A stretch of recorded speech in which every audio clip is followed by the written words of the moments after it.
American sci-fi thriller horror movie a quiet place part 1 को explain करने वाला हूँ। दोस्तों, अगर आपको मूवी की ये कहानी पसंद आई तो वीडियो को लाइक और कमेंट करके ज़रूर बताना कि आपको ये कहानी कैसी लगी। आप में से बहुत सारे लोगों ने मेरा चैनल अब तक सब्सक्राइब नहीं किया है, तो प्लीज़ मेरे चैनल को सब्सक्राइब कर लीजिए। मैं ऐसी ही वीडियो आपके लिए लाता रहूँगा। अब हम ज़्यादा देर ना करते हुए स्टार्ट करते हैं मूवी के एक्सप्लेनेशन को।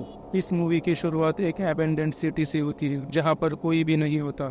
इसी बीच हम वहाँ पर कुछ मिसिंग फोटोज़ को भी देखते हैं और उन फोटोज़ को देखकर हमें यह पता चल जाता है कि यहाँ पर ज़रूर कुछ बहुत बुरा हुआ है। इसी बीच हम एक फैमिली को देखते हैं जो कि अपना ज़रूरत का सामान लेने के लिए एक शॉप पर आई हुई होती है। इस फैमिली में एक कपल होते हैं जिनका नाम एवेलिन और ली होता है। इस फैमिली में एक बड़ी बेटी होती है जिसका नाम रेगन होता है और उसके 2 छोटे भाई, एक का नाम मार्कस और एक छोटे भाई का नाम लियो होता है। यहाँ पर हम देखते हैं कि लियो बहुत ही छोटा होता है, इसीलिए उसे ज़्यादा कुछ समझ नहीं आता। यहाँ पर हम देखते हैं कि रेगन अपने डैड के साथ मिलकर सामान लाने में मदद करती है। यहाँ पर हम देखते हैं कि रेगन डेफ होती है, मतलब कि रेगन को कुछ भी सुनाई नहीं देता। इसी बीच हम देखते हैं कि रेगन का छोटा भाई लियो एक टॉय को ले लेता है, जिसे देखकर ली उस टॉय को लियो के हाथ में से ले लेता है और उसे साइड में रख देता है और उस टॉय के अंदर से उसकी बैटरीज भी निकाल कर रख देता है। यहाँ पर हम देखते हैं कि वो सब लोग एक साइन लैंग्वेज में बात करते हैं।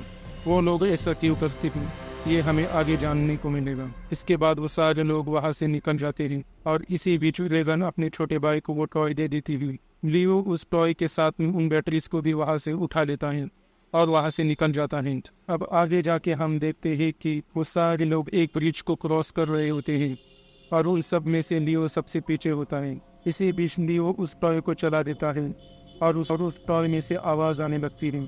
जैसे ही उस टॉय में से आवाज़ आती है तो उस आवाज़ को सुनकर सारे लोग डर जाते हैं। यहाँ पर हम देखते हैं कि ली अपने बेटे के पास दौड़कर भाग रहा होता है और इसी बीच झाड़ियों में से एक क्रिएचर निकलता है और वो लियो को मार देता है और वहाँ से चला जाता है। तो ये सब देखकर हम समझ जाते हैं कि यहाँ पर एक एपोक्लिप्स चल रहा था और इस एपोक्लिप्स की वजह भी हम समझ जाते हैं। असल में ये एपोक्लिप्स उन्हीं क्रिएचर्स की वजह से होता है जो कि अर्थ पर आ गए थे। यहाँ पर उस हादसे को बीते हुए कुछ ही समय होता है कि हम देखते हैं रेगन लेटी हुई थी और वहाँ पर उसकी माँ आ जाती है और वो दोनों वहाँ से जाने लगते हैं। यहाँ पर ली सीसीटीवी कैमरे की मदद से उन पर नज़र रखे हुए था। यहाँ पर हम कुछ पोस्टर्स और न्यूज़पेपर को देखते हैं जिन्हें देखकर हमें कुछ पता लग जाता है। यहाँ पर हम जान लेते यहाँ पर वो क्रिएचर्स देख नहीं सकती, लेकिन वो क्रिएचर्स किसी भी आवाज़ को सुनकर उस पर हमला कर देते हैं। इसीलिए वो सारे लोग साइन लैंग्वेज में बात करते हैं ताकि कोई आवाज़ ना हो और वो क्रिएचर्स उनके पास आकर उन्हें मार ना दें।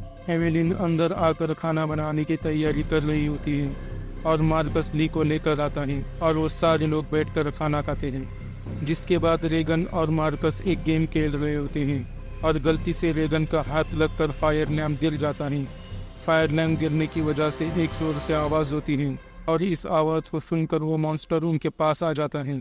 यहाँ पर हम देखते हैं कि ली पूरी तरह से चौकन्ना हो जाता है और वो खिड़की के पास आकर बाहर देखने लगता है। जब ली खिड़की से बाहर देखता है तो उसे 2 रकून दिखाई देते हैं, जिसके बाद उन रकून को आगे जाने के बाद वो क्रिएचर्स मार देते हैं।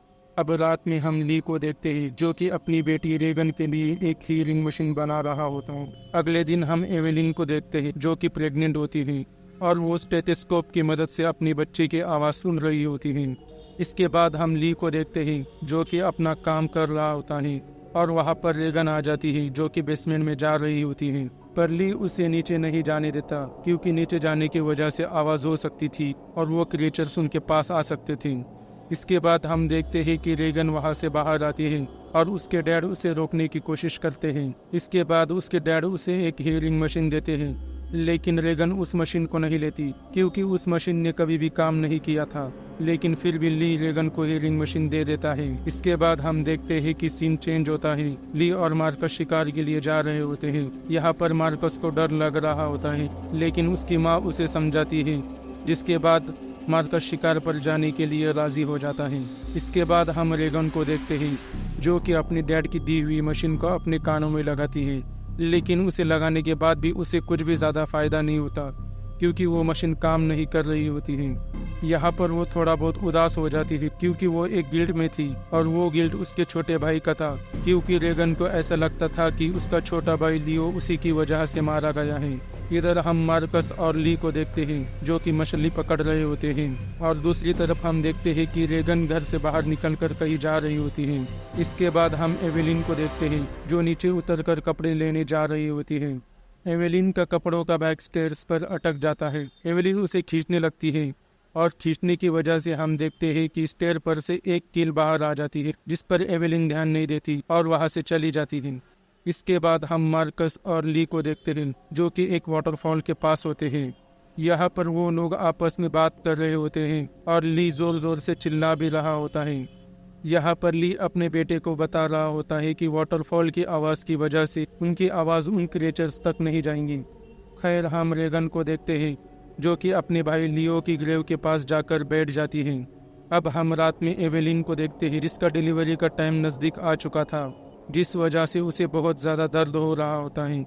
यहाँ पर हम एवेलिन को देखते हैं, यहाँ वो अपने घर के बेसमेंट में जाने लगती है कि तभी जाते वक्त उसका पैर उस कील के अंदर घुस जाता है और वो कील एवेलिन के पैरों के आर पार हो जाती है। इस वजह से एवेलिन को बहुत ज़्यादा दर्द हो रहा होता है।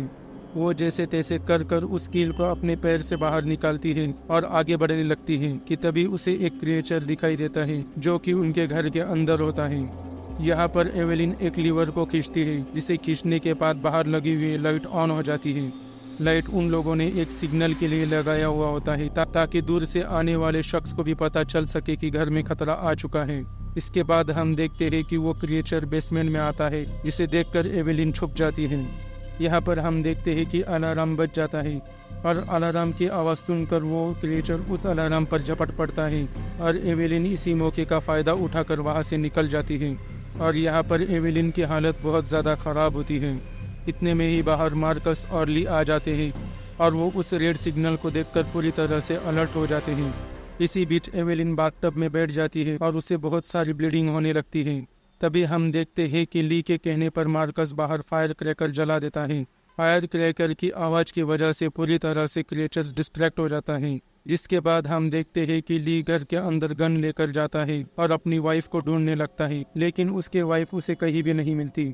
इसके बाद ली बाथटब में जाता है और बाथटब में बहुत सारा ब्लड देखकर वो पूरी तरह से डर जाता है और उसे ऐसा लगता है कि उसकी वाइफ अब नहीं रही। पर सरप्राइजिंगली उसकी वाइफ उसे मिल जाती है अपने न्यू बॉर्न बेबी के साथ। बच्चे की रोने की वजह से वो क्रिएचर्स उनके पास ज़रूर आएंगे, ये सोचकर ही वो दोनों उसे वहाँ से ले जाकर कहीं दूर जाते हैं, जिससे वो बच्चे को एक बॉक्स में रख देते हैं ताकि उसकी आवाज़ बाहर ना आए और वो क्रिएचर्स अलर्ट ना हो जाएं। इधर रेगन को झाड़ियों में से एक लाइट दिखाई देती है जो कि मार्कस की होती है। इसी बीच रेगन के पीछे वो क्रिएचर आ जाता है, पर हियरिंग मशीन की फ्रीक्वेंसी को सुनकर वो वहाँ से भाग जाता है। थोड़ी देर बाद हम देखते हैं कि एवेलिन की आँख खुलती है और ली उसे कहता है कि सब कुछ ठीक है। और यहाँ पर एवेलिन ली से अपने बच्चों के बारे में पूछती है तो ली कहता है कि वो उन्हें ज़रूर ढूंढ लेगा। इसके बाद ली वहाँ से ऊपर आ जाता है, जहाँ पर हम देखते हैं कि पाइप के थ्रू बहुत सारा पानी नीचे आ रहा होता है, लेकिन ली इस बात पर ज़्यादा ध्यान नहीं देता और उसे इग्नोर कर कर वहाँ से चला जाता है। इधर हम मार्कस और रेगन को देखते हैं जो कि एक बड़े टैंकर के ऊपर आग लगाकर वहाँ पर बैठे हुए होते हैं और यहाँ पर ली उन्हें सीसीटीवी कैमरे की मदद से ढूंढ रहा था। थोड़ी देर बाद हम एवेलिन को देखते हैं जो कि उसी रूम में होती है जहाँ से ऊपर से पानी आ रहा होता है। वहाँ पर एक क्रिएचर भी होता है। एवेलिन अपने बच्चे को बॉक्स में से उठा लेती है और वहाँ से जाने लगती है। इधर मार्कस और रेगन के पास जलाने के लिए कुछ भी नहीं होता है, इसीलिए रेगन मार्कस को नीचे जाने के लिए कहती है, पर यहाँ पर मार्कस नीचे नहीं जाना चाहता था। इसी बीच हम देखते हैं कि मार्कस उस टैंक में चला जाता है जहाँ पर बहुत सारा अनाज होता है और उस अनाज में मार्कस नीचे धंस रहा होता है। जिसके बाद रेगन नीचे कूद जाती है ताकि वो मार्कस को बचा सके, लेकिन वो भी उस अनाज में धंसने लगती है, पर मार्कस रेगन को बचा लेता है। और इसी बीच उन्हें ढूंढने के लिए उनके डैड भी आगे बढ़ रहे होते हैं। इसी बीच टैंकर पर वो क्रिएचर आ जाता है, लेकिन वो क्रिएचर रेगन की हियरिंग मशीन की फ्रीक्वेंसी को झेल नहीं पाता और वो वहाँ से भाग जाता है। इधर हम देखते हैं कि एवेलिन भी अपने बच्चे के साथ उस कमरे से बाहर आ जाती है और वो सीसीटीवी कैमरे की मदद से बाहर देख रही होती है।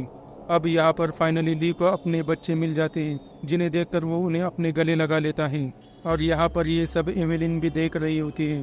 इसी बीच ली को कुछ आवाज़ें सुनाई देती है, जो कि ये आवाज़ उन क्रिएचर्स की होती है।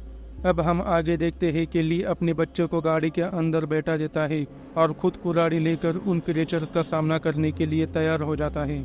और उन दोनों की लड़ाई के बीच में ही एक क्रिएचर ली को घायल कर देता है, जिसे देखकर मार्कस जोर से चिल्ला रहा होता है। मार्कस के चिल्लाने की आवाज़ को सुनकर वो क्रिएचर्स गाड़ी पर चढ़ जाता है। इसके बाद हम देखते हैं कि उसके डैड वहाँ से उठते हैं और वो अपने बच्चे को इशारे में कहते हैं कि वो उन्हें बहुत प्यार करते हैं।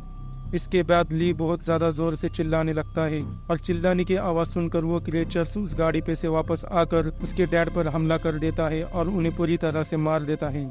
इसके बाद मार्कस उस व्हीकल को चलाकर अपने घर की तरफ आता है। फिर वो दोनों अपनी माँ एवेलिन से मिलती है। एवेलिन पूरी तरह से सैड होती है। इसके बाद वो सभी लोग बेसमेंट में आते हैं और मार्कस अभी अपने नए बॉर्न हुए अपने छोटे भाई को देखता है।